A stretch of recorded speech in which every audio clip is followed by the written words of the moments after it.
નમસ્કાર વિદ્યાર્થી મિત્રો, ગઈ વખતે આપણે પ્રકરણ 1નું રિવિઝન કર્યું હતું. આજે આપણે પ્રકરણ 2નું રિવિઝન કરીશું, એટલે કે પુનરાવર્તન કરીશું.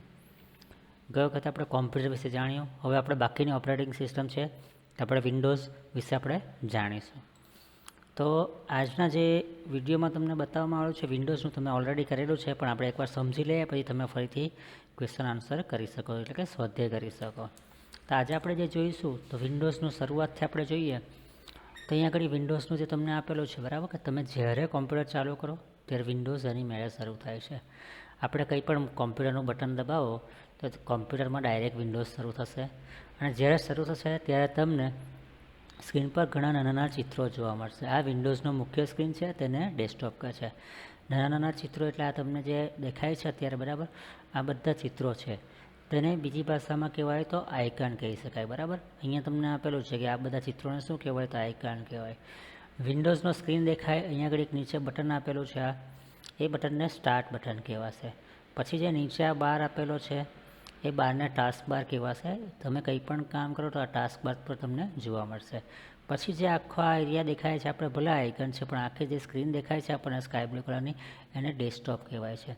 અહીં તમને જમણી બાજુ તારીખ અને સમય આપેલો છે કે તમે કઈ તારીખ છે, કયો સમય છે તે જોવા માટે. ત્યાર પછી અહીંયા સાઉન્ડ માટેનું પણ બટન આપેલું છે, ને બીજા કંઈ બી પ્રોગ્રામ ચાલુ હોય તો આઇકન અહીંયા આગળ દેખાય છે. હવે આપણે વાત કરીએ માઉસ પોઇન્ટર. આપણે અત્યારે તમારું બી પોઇન્ટર માઉસ પર તમે જોશો હતા કે સ્ક્રીન પર ખસે છે, અહીંયાથી ત્યાં જાય છે, બરાબર. તો તમે સ્ક્રીન પર તમને એક નાનો એરો ખસતો દેખાશે. અત્યારે આપણે પીળો હાઇલાઇટવાળો તમને એરો દેખાશો છે જે ખસે છે, બરાબર. તે સ્ક્રીન પરના માઉસના સ્થાનનો નિર્દેશ કરે છે. મતલબમાં આ એક્સકર્સર મેં અત્યારે વિન્ડોઝ પર લઈ જાઉં, કઈ જગ્યાએ લઈ જાઉં, કોઈ બટન પર લઈ જાઉં, કશે બી લઈ જાઉં તો તમને એના પરથી ખબર પડે. આથી તેને આ એરોને શું કહેવાય, માઉસ પોઇન્ટર કહે છે. તમે માઉસ પેડ પર માઉસને ખસેડો ત્યારે તે મુજબ ડેસ્કટોપ પર માઉસ પોઇન્ટર ખસે છે. જો તમે માઉસને ડાબે જમણે ખસેડો તો ડેસ્કટોપ પર માઉસ પોઇન્ટર પણ ડાબે જમણે, એટલે એક્ઝામ્પલ આ એક બાજુ એમ ખસેડો, બીજી બાજુ એમ ખસેડો માઉસને તો ખસેડી શકો. માઉસને તમે ઉપર નીચે પણ ખસેડી શકો છો, બરાબર. તો ડેસ્કટોપ પર માઉસ પોઇન્ટર ઉપર નીચે ખસે છે. હવે આઇકન ડેસ્કટોપ પર દેખાતા નાના ચિત્રોના આઇકન કહે છે.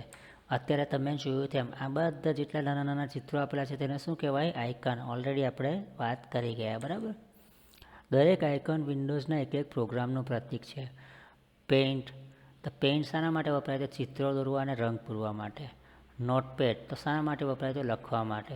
કેલ્ક્યુલેટર, તો કેલ્ક્યુલેટર શાના માટે તો ગણતરી કરવા માટે. જેવા વિવિધ પ્રોગ્રામ વિન્ડોઝમાં આવેલા છે. ટાસ્ક બાર ડેસ્કટોપની નીચે દેખાતી આડી પટ્ટીને ટાસ્ક બાર કહે છે. આપણે અત્યારે તમને કીધું કે આ જે પટ્ટી દેખાય એને શું કહેવાય, ટાસ્ક બાર કહે છે. અહીંયા ઘડી પણ આ પટ્ટી અહીંયા ઘડી આપેલી છે, બરાબર છે. ટાસ્ક બારની જમણી બાજુ તમે સમય અને તારીખ જોઈ શકો છો. જે આપણે બતાવ્યું તેમ અહીંયા ઘડી આપેલું છે, આ તમને તારીખ અને સમય. ટાસ્ક બારની ડાબી બાજુ એક નાનું બટન છે જેને સ્ટાર્ટ બટન કહે છે.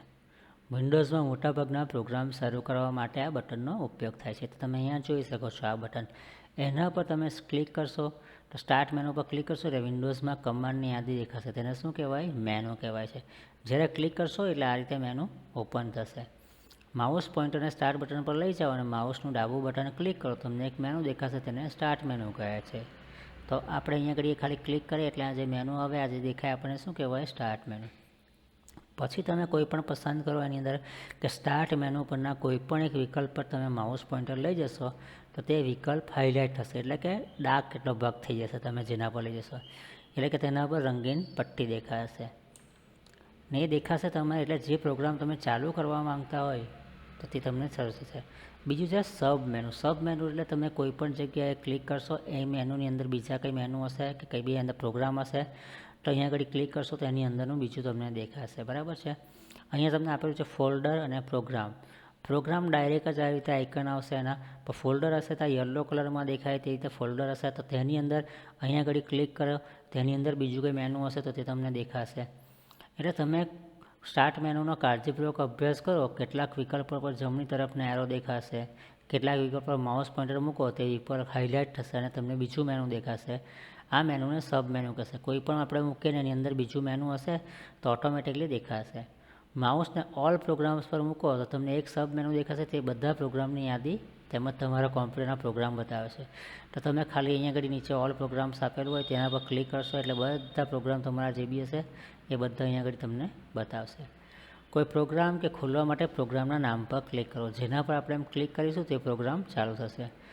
જો તમે એકાદ ફોલ્ડર પર ક્લિક કરશો તો તે વિસ્તરશે એટલે કે ખુલશે અને તેમાં પ્રોગ્રામની બીજી યાદી જોવા મળશે. કોઈ પણ હશે આ યલો કલરમાં દેખાય ફોલ્ડર છે, જો આપણે એના પર ક્લિક કરશું તો એમાં બીજી યાદી છે તે આપણને જોવા મળશે. ઉદાહરણ તરીકે જો તમે એસેસરી ફોલ્ડર પર ક્લિક કરશો તો તે વિસ્તરશે અને તેમાં આપેલા પ્રોગ્રામની યાદી તમે જોઈ શકશો. અહીંયા આગળ કંઈ પણ છે આપણે એસેસરીનું લિસ્ટ છે તે એસેસરી પર ક્લિક કરશું. જે અહીંયા આગળ એસેસરી મેનુ આપેલું છે એના પર ક્લિક કરવાથી અહીંયા એસેસરી મેનુ ખુલશે. તો એના અંદર જેટલા બી પ્રોગ્રામ આવેલા છે એ બધાની યાદી અહીંયા આગળ છે. એટલે તમે એમાંથી જોઈ શકો ભાઈ જે પ્રોગ્રામ ચાલુ કરવું હોય તેના પર ક્લિક કરી શકો છો.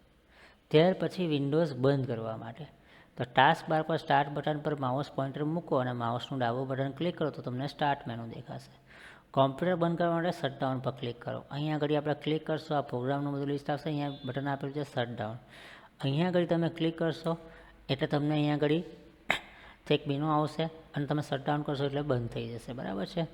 તો મિત્રો વિન્ડોઝમાં આપણે જે પણ શીખવાના છે તે અત્યારે આટલું શીખવાના છે. બરાબર છે કે તમે જે પણ આપણે ચાલુ કરવાથી માંડીને બંધ કરવા માટેનું.